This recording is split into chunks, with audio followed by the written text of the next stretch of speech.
What's up, everybody? My name is MrHurriicane, and welcome back to the San Diego Chargers franchise. Today we're going to recap the second season of the series and start getting ready for Season 3. Today is going to be the recap of this season, and tomorrow is going to be the draft preview, going through my big board and my watch list, basically, along with just the overall strength of the draft class. There wasn't a lot of draft class talk this year because we were playing so well, and when you're playing well, you're not worried about who you're going to be picking in the bottom half of round number 1. So let's begin our recap here by going through our 13-3 season, which ended, of course, with a playoff loss to the Jacksonville Jaguars, 37-20. We'll get to that game in a moment. Anyway, this was a very good season for us. It was one of the best in San Diego history, and we put a lot of points on the board this season. We had many games with over 30 points scored. We were much better in the red zone this year, and that's why I wanted to get a receiver like Reggie Shepherd. And we were able to cut down on the turnovers a little bit, but still not enough. We lost this year to the Chiefs in both games, and they almost made the postseason, and they were one of the only teams that could keep us from scoring more than 20. We scored 20 points in the first loss and 16 in the second, and our other loss was against the Steelers, 13-7, because their defense was excellent in that game, and that was actually one of the better football games of the season. But our offense provided the big plays this year, and it was from a variety of players. It was Benjamin, Keenan Allen, Reggie Shepherd, Melvin Gordon. And then on defense, our front seven just wreaks so much havoc, and they can get big turnovers and defensive scores. We took care of the Raiders in all 3 games this season after playing 2 overtime battles in Season 1, and their offense just did not click this year. They have a pretty solid defense, led by Khalil Mack, who has broken the sack record nearly twice in a row, but their offense didn't click this year with Derek Carr, still making that mistake. And we beat them in the playoffs, along with in games in Week 15 and 17. So it was really weird playing them 3 out of 4 games. It was like baseball. Didn't make any sense. And then, of course, the game against the Jacksonville Jaguars. This did not go well, specifically at the end of the first half with an interception down in the red zone, and then compounded with an interception on the very following possession. In the second half, we played better, but still only outscored them by 3. And there were more turnovers in that second half. So, as I look ahead to Season 3, my main priority is to cut down on the turnovers and try to get this offense a little more balanced. Sure, our pass game was excellent this season, but I always want to have a run game that can complement it.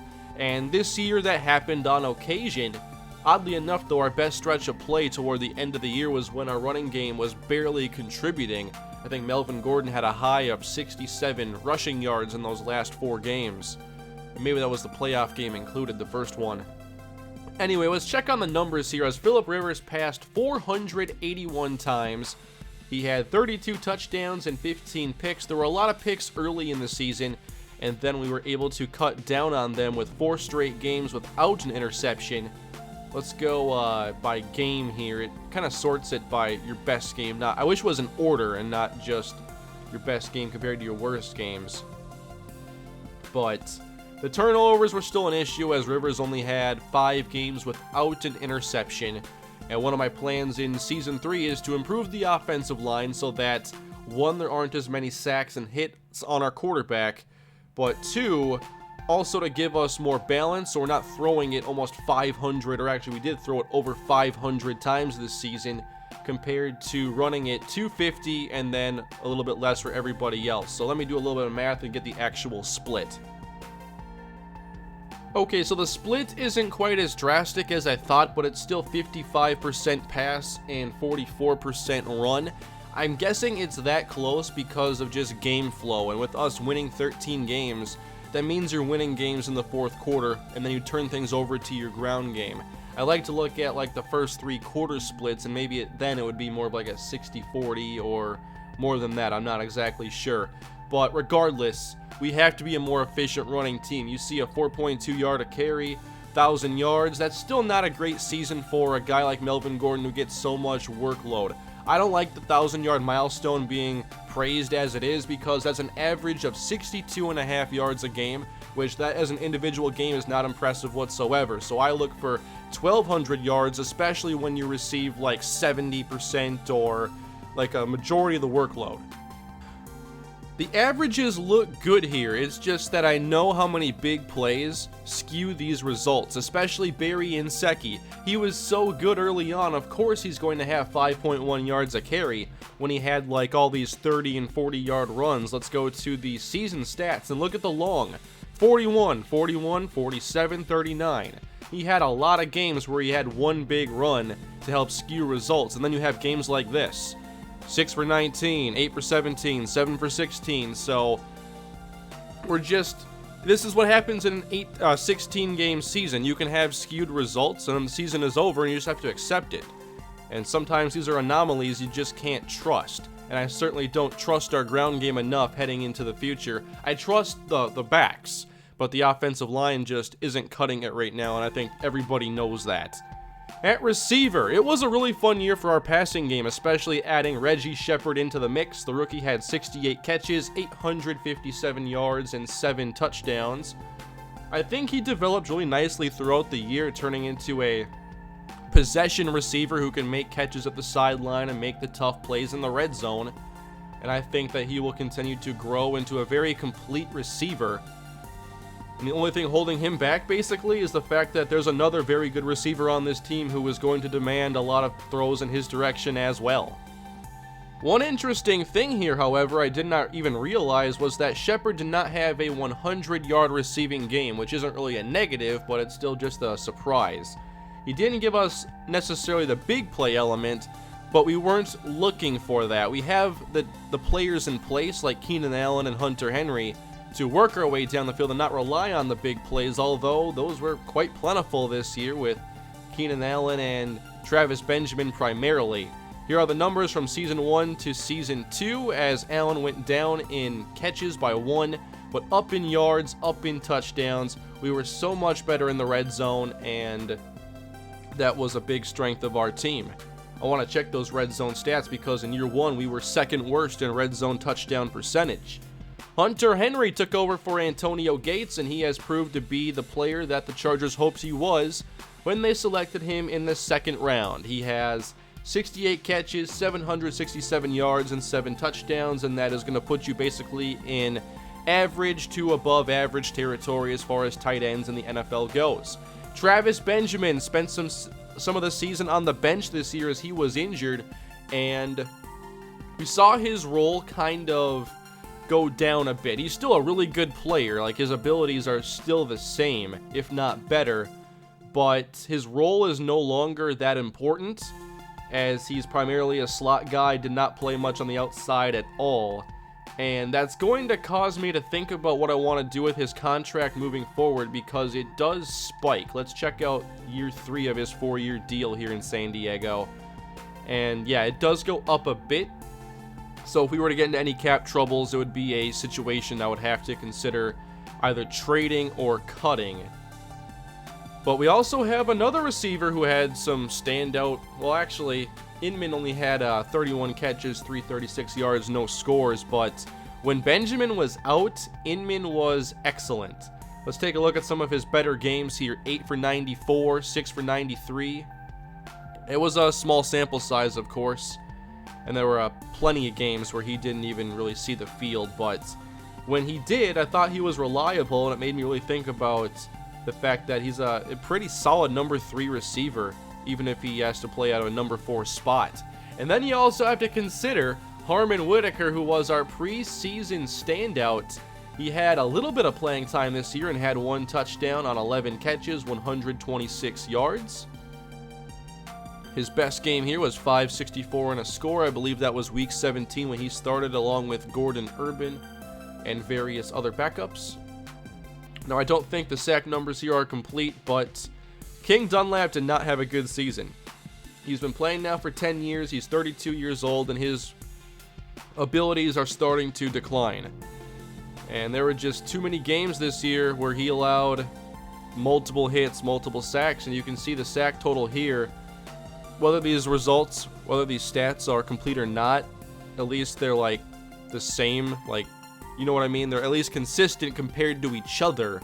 So to go up this kind of spike is definitely concerning, and we have to get some tackle help because we failed to do that last year, and it's the same priority this year. We have to get much better on the offensive line, specifically those tackles, and we'll see what happens with Ryan Wendell.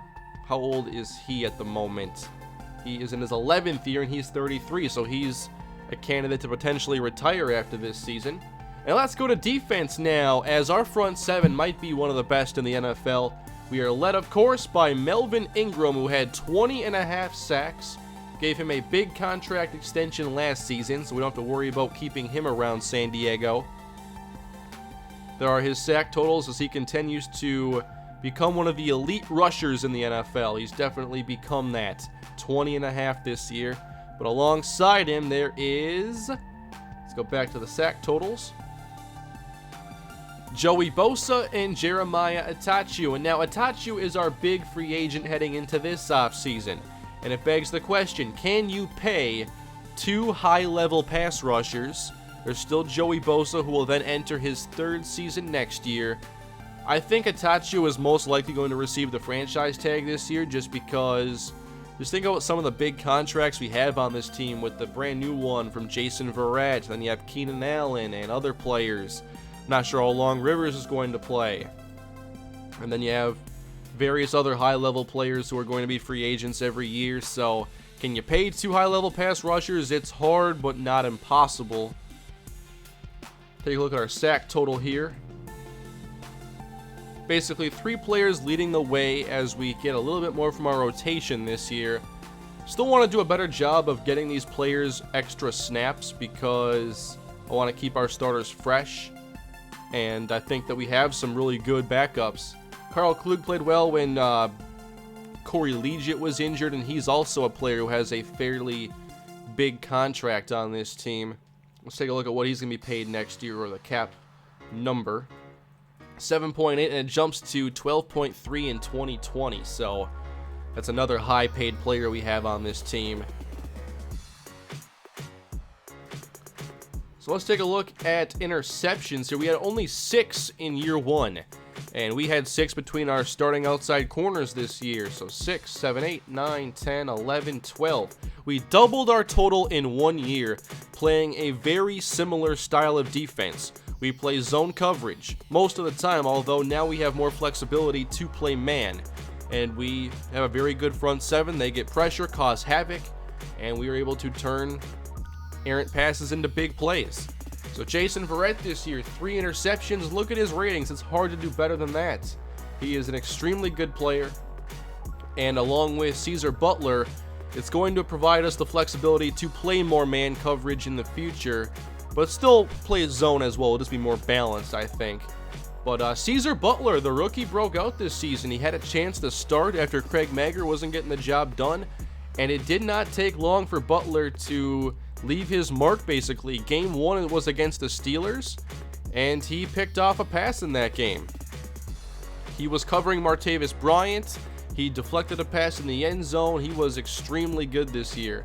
But he wasn't the only rookie we had on defense starting. There was undrafted safety Christopher Costin out of North Dakota. Now, he's a good coverage safety. We want to see him improve in run defense. But this was only year 1. It was some development here in the XP he has. Looking forward to what he can be next year, and I think he will continue to start. While this team may have some weaknesses, we were definitely a pretty complete team this year. Both the offense and defense played well. Denzel Perryman is our best run-stopping linebacker. Leonard Howell, another defensive rookie we have starting, as he was our second-round draft pick. And I thought he improved against the run down the stretch, and will hopefully turn him into a more complete linebacker as we move on. But I think that with him and Perryman in the middle, it's going to be tough to run between the tackles. Here are the rest of the numbers, as Adrian Phillips spent much of the year starting at safety. Bakari Rambo also started and spent some time injured. We may still look for an upgrade at safety for a more impactful player. Jatavis Brown had some more playing time this year, and I want him to continue getting chances to play in coverage. We saw what he could do in Week 17, jumping a Derek Carr pass and taking it for a pretty solid return. Overall, really happy with this team. Oh, one more rookie to talk about. That's right, Zach Bogan, who scored 2 kickoff return touchdowns in the playoffs, along with 1 in Week 17. He didn't play much offense. What were his stats this year? 66 yards on 14 carries. And then receiving, 3 catches, 25 yards. And returning here, very good average. He had a touchdown. And on the punt return side of things, kind of average here as far as the punt return game goes. But I think he'll be our returner again next year, and I don't see any reason why he shouldn't be. So from there, why don't we take a look at the league leaders? All right, so Aaron Rodgers throwing it 621 times. Had 36 touchdowns to 16 interceptions. But Drew Brees led the league in touchdowns and interceptions. That would go to Eli Manning. And now Rivers is not in first place. That's good, but still too many picks.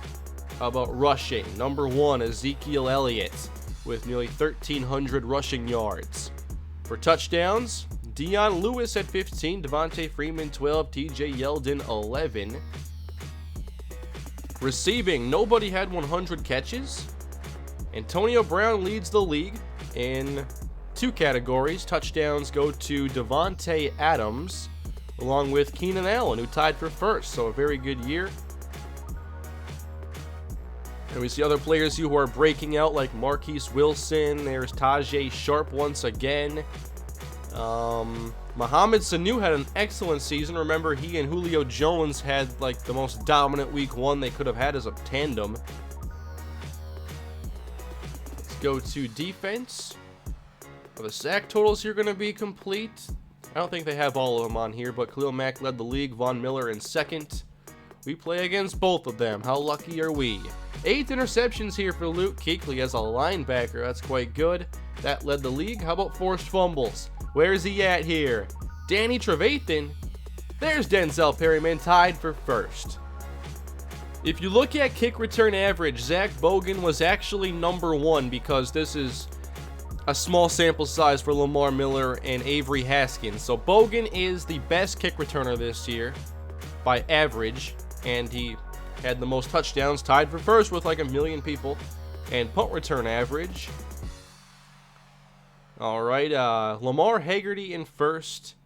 Then there is DeAnthony Thomas, and Bogan was pretty good in this area as well. So definitely one of the best returners already, and he will remain in that role. All right, more stats here. Team stats now. Top offense. It looks like the Atlanta Falcons were number 1, and we were league average, basically. I think that's a lot to do with the ground game probably underperforming a bit. Points per game. Where were we at here? We were top 10 at least. Passing touchdowns. We were 4th. Rushing touchdowns, near the league bottom. But in defense, we had the number 2 ranked defense. We were number 2 against the pass, and we were closer to 10th against the run. Now, I think a lot of that has to do with us being able to control the clock and forcing a lot of throws in the 4th quarter. We had pretty good pass defense. I think a lot goes into this, but still, teams were able to throw on us when they had to, and they were able to run the ball on occasion. It was kind of inconsistent this year, but we were pretty good at keeping teams off the scoreboard, which is the ultimate goal. How about sacks? Number 1 here, we had 73, and we have so many players that can get to the quarterback. Fumble recoveries, kind of average there. Interceptions, still toward the bottom, but we doubled our total from last year. Let's go third down efficiency. Where are we at on this? We are maybe average or below average. How about red zone efficiency? How many touchdowns? Still, wow. We were second worst in red zone touchdowns last year. So we're still hovering around 50% touchdowns in the red zone.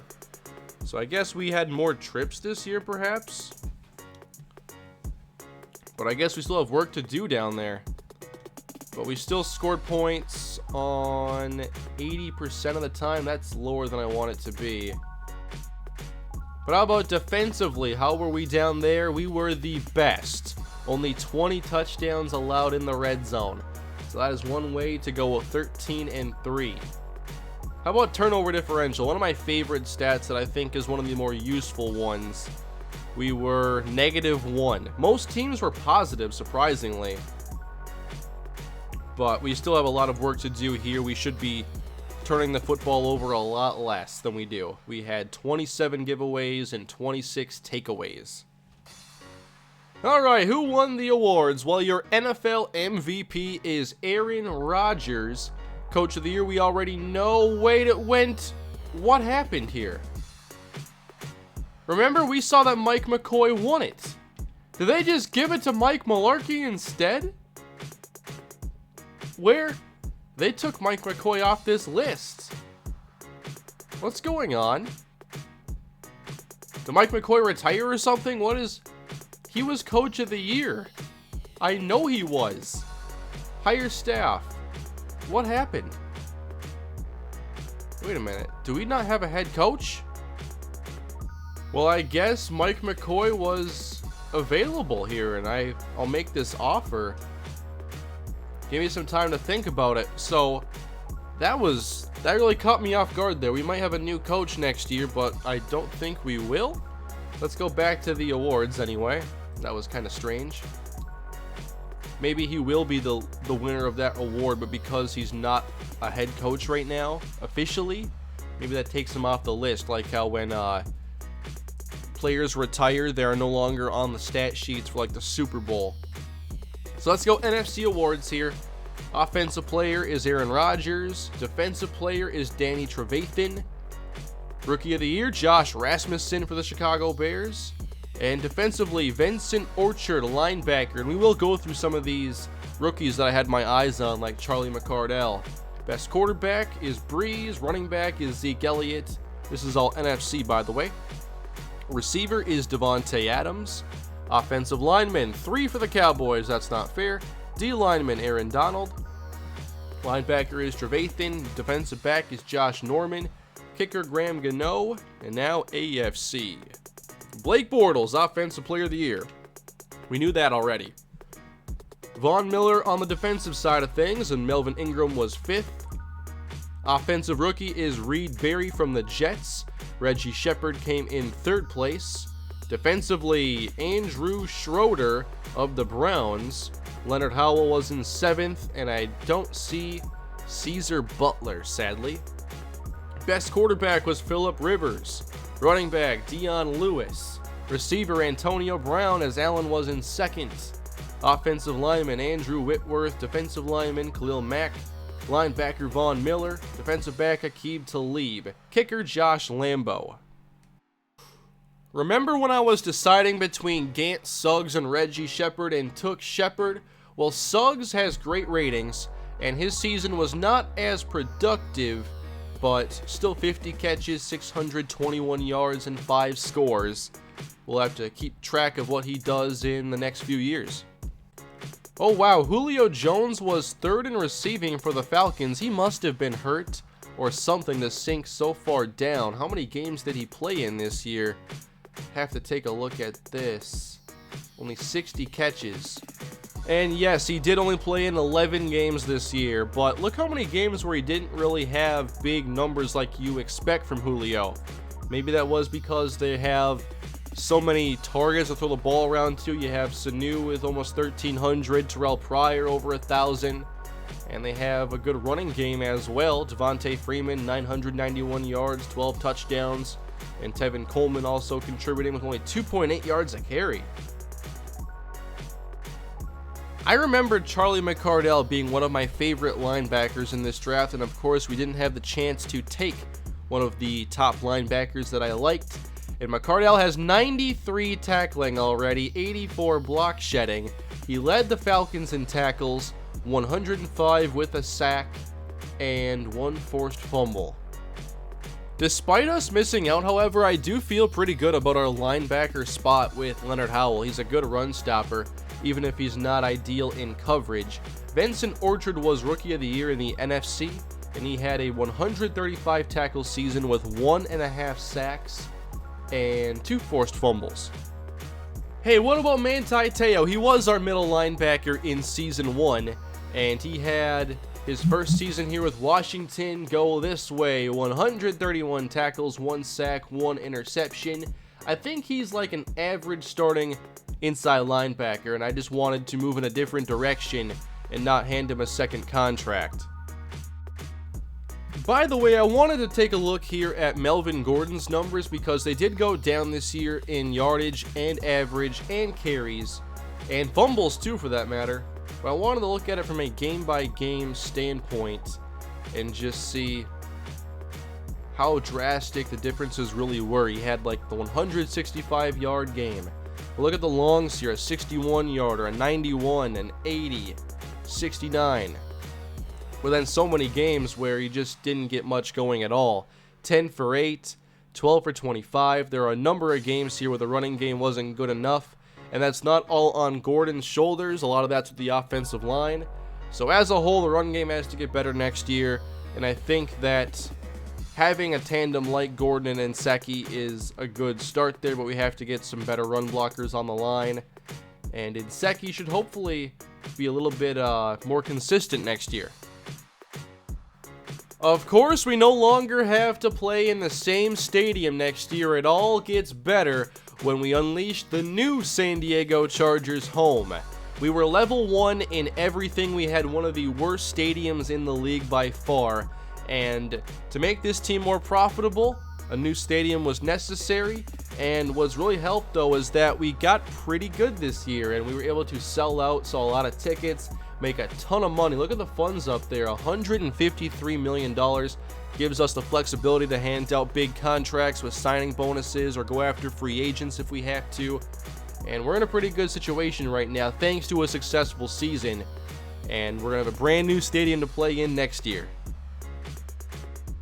So it looks like Phillip Rivers is our best jersey selling player here. He has 99 popularity.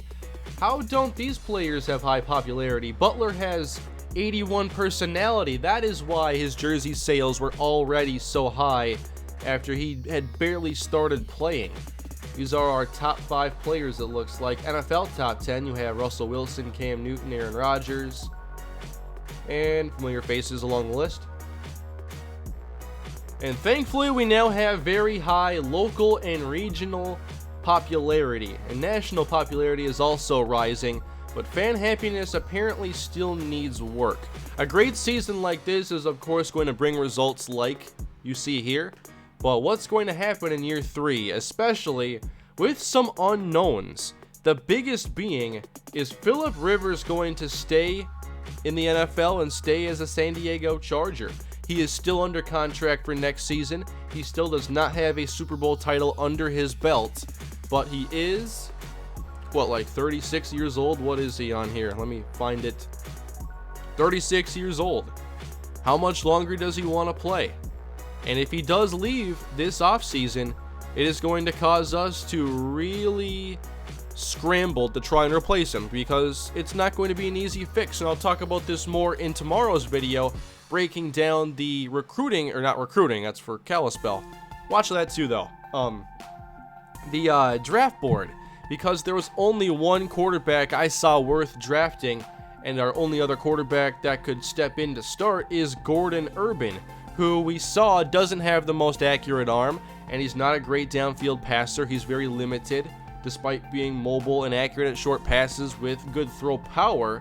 He just doesn't have the accuracy you need to be a player who's going to be passing full-time in the NFL. So I'm worried about that situation, and if Phillip Rivers retires, it's going to really shake up what's going to happen in Season 3. But also, we have some decisions to make about other players on the roster, and we have to try fixing some other spots like left tackle, potentially right tackle, and right guard. DJ Fluker's going to expire, and he didn't even start this season. So it's going to be an interesting year, especially with that quarterback spot. That's the one I've thought about this entire year, because I knew that Rivers could retire last year, but he didn't. So now the story begins again, only he's a year older in this case. So I think that about covers it here for the recap. And next up we have the scouting video, which will break down the entire draft class from position by position, and also take a look at the players I have on our watch list. And then we get on to the actual offseason, which will either be streamed on Tuesday or Wednesday. I haven't decided which day it's going to be yet. I want to try streaming something on YouTube to see how YouTube streaming works, because I believe it would be a lot more convenient for those who are already subscribed on YouTube to watch a stream here as opposed to Twitch. So I'll give it a chance and see just if I have the right stuff to make it work. And it'll either be on Tuesday or Wednesday. I'll try to get it done Tuesday. I can't do it on Monday. Tuesday is the earliest. I'll try to do it then, and I'll have a more clear announcement in the next couple days. So either Tuesday or Wednesday on the off season, and the scouting video will be tomorrow. So that's going to do it for this recap of Season 2. Great season. Very disappointing playoff game. I made some really horrible decisions in the past game. Got us down in the red zone. Threw that bad lob pass to Reggie Shepard, and then compounded it with another mistake. Tried pulling off a comeback in the second half to no avail. So we look ahead to year 3 of the San Diego Chargers franchise. Let me know what you thought of Season 2 down in the comment section, and what you're looking forward to as we get ready for Season 3 and the off season leading up to it. Be sure to subscribe to the channel if you have not. Please leave a like, and I'll see you all next time. Have a great day.